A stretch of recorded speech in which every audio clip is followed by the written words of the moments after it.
ਸਮਾਨ ਕੋਲ ਆਏ ਨੇ ਤੇ ਇਹਨਾਂ ਦੇ ਨਾਲ ਅੱਜ ਮੰਡੀਆਂ ਦੇ ਬਾਰੇ ਤੁਹਾਡੇ ਨਾਲ ਗੱਲ ਕਰਨੀ ਹੈ। ਕੱਲ ਇੱਕ ਮੰਡੀ ਜਾਣ ਦਾ ਇਤਫਾਕ ਹੋਇਆ, ਬੜਾ ਅੱਲਾ ਦਾ ਫਜ਼ਲ ਹੈ। 1000 ਬੰਦਾ ਹੋਏ ਤੇ 900 ਬੰਦਾ ਜਾਣਦਾ ਹੁੰਦਾ, ਮੁਹੱਬਤ ਨਾਲ ਮਿਲਦੇ ਨੇ, ਬੜੀ ਚਾਹਤ ਕਰਦੇ ਨੇ ਤੇ ਦਿਲ ਰਾਜ਼ੀ ਹੁੰਦਾ ਕਿ ਯਾਰ ਵਾਕਈ ਇਮਾਨਦਾਰੀ ਮੁਖਲਸੀ ਦੇ ਨਾਲ ਕੰਮ ਕਰਨ ਡਿਆ ਤੇ ਭਰਾ ਏਡੀ ਚਾਹਤ ਕਰਦੇ ਨੇ। ਤੇ ਦੋ ਚਾਰ ਬੰਦਿਆਂ ਦੇ ਕੋਲ ਮਿਲ ਕੇ ਵੀ ਸੁਣਨ ਨੂੰ ਮਿਲਿਆ ਮੈਨੂੰ ਕਿ ਯਾਰ ਨਾਦਰ ਭਾਈ ਤੁਸੀਂ ਆਪ ਹੀ ਮੰਡੀ ਆਏ ਹੋ ਲੇਕਿਨ ਲੋਕਾਂ ਨੂੰ ਮੰਡੀ ਆਉਣ ਤੋਂ ਮਨਾ ਕਰਦੇ ਹੋ, ਮੰਡੀ ਨੂੰ ਬੜਾ ਬੁਰਾ ਭਲਾ ਕਹਿੰਦੇ ਹੋ।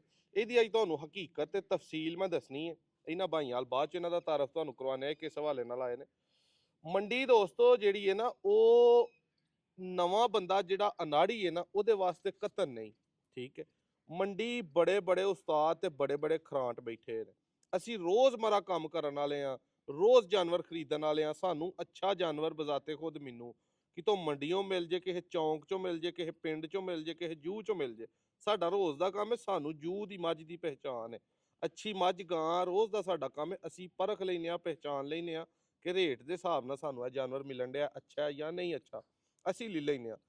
ਜਿਹੜੇ ਸਮਝਦਾਰ ਬੰਦੇ ਨੇ ਪੁਰਾਣੇ ਮੰਡੀਆਂ 'ਚ ਆ ਜਾ ਰਹੇ ਨੇ ਉਹਨਾਂ ਨੂੰ ਵੀ ਮੰਡੀ 'ਚ ਕੋਈ ਮਸਲਾ ਨਹੀਂ, ਉਹ ਵੀ ਆਪਣੀ ਅਕਲ ਸਮਝ ਨਾਲ ਅੱਛਾ ਜਾਨਵਰ ਲੈ ਲੈਂਦੇ ਨੇ। ਕਦੀ ਕਿਤੇ ਕੋਈ ਵਾਧਾ ਘਾਟਾ ਹੋਈਏ ਤੇ ਉਹਦਾ ਕਿਹਾ ਨਹੀਂ ਜਾਂਦਾ।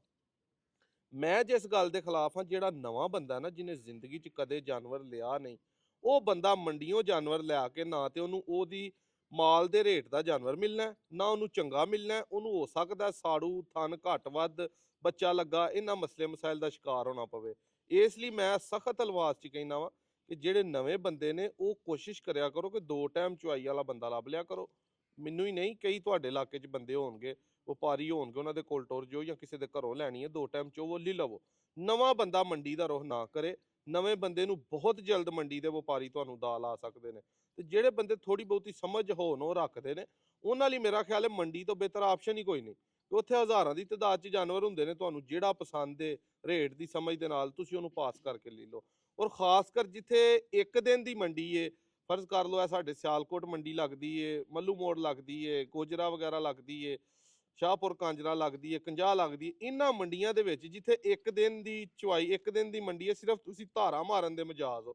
ਤੁਸੀਂ ਥਾਣਾ ਨੂੰ ਹੱਥ ਲਾ ਕੇ ਪਾਸ ਕਰਨਾ, ਉਸ ਤੋਂ ਅੱਗੇ ਕੋਈ ਤੁਸੀਂ ਉਹਨੂੰ ਚੈੱਕ ਨਹੀਂ ਕਰ ਸਕਦੇ, ਚੋ ਕੇ ਨਹੀਂ ਵੇਖ ਸਕਦੇ। ਤੁਸੀਂ ਥੱਲੇ ਬਹਿ ਗਏ ਹੋ, ਇੱਕ ਇੱਕ ਧਾਰ ਮਾਰ ਲਈਏ, ਤੁਹਾਡੀ ਪਾਸ ਹੈ। ਘਰ ਆ ਕੇ ਉਹਨੂੰ ਪਿੱਛੋਂ ਸਾੜੂ ਪਿਆ ਏ, ਉਹਦਾ ਪਿੱਛੋਂ ਥਣ ਘੱਟ ਏ, ਉਹਦੇ ਥਣ ਚੋਂ ਚਿਚੜੇ ਆਉਂਦੇ ਨੇ, ਉਹ ਬੱਚਾ ਕਿਤੇ ਪਿੱਛੋਂ ਲੱਗਾ ਏ। ਮੰਡੀ ਕੀ ਕਰਦੇ ਨੇ ਅਕਸਰ ਨਸਵਾਰ ਦੀਆਂ, ਜਿਹੜੀ ਕੋਈ ਭੈੜੀ ਗਾਂ ਹੋਏ, ਭੈੜੀ ਮੱਝ ਹੋਏ ਨਾ, ਉਹਨੂੰ 3-4 ਪੁੱਠੀਆਂ ਨਸਵਾਰ ਦੀਆਂ ਲਾ ਹਟਦੇ ਨੇ। ਮੇਰੇ ਸਾਹਮਣੇ ਕਈ ਬੰਦਿਆਂ ਨੂੰ ਵਪਾਰੀ ਭਰਾ ਨੇ ਮੈਂ ਲਾਂਦਿਆਂ ਵੇਖਿਆ, ਉਹ ਨਸਵਾਰ ਧਰਾ ਕੇ ਲੈ ਆਉਂਦੇ ਨੇ, ਠੀਕ ਹੈ। ਅਸੀਂ ਜਦੋਂ